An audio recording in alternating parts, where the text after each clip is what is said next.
Good evening, everyone. Welcome to St. Andrew's Church in Cobham on a blustery, wintry evening.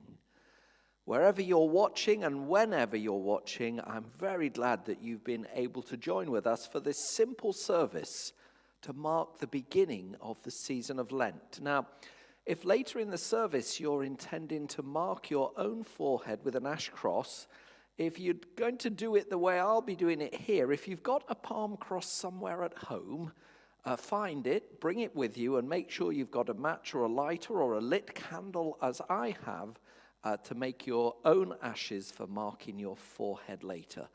You won't need anything too elaborate if you've got a palm cross. I've got a nice, simple way to make your own ashes and not make a mess, or too much of a mess, in the process. So Ash Wednesday, the day that marks the beginning of the church's season of Lent. We know that Ash Wednesday has been celebrated since at least the 10th century. The mid-900s, we can see that on this day, the whole church was encouraged to gather and to prepare for Easter.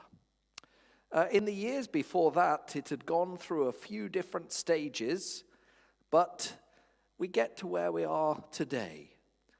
Lent, Ash Wednesday, open to everyone, and it was to be a reminder of our human mortality, and also an exhortation to be faithful to the gospel of Jesus Christ. And we'll have both of those things in our service as we go on.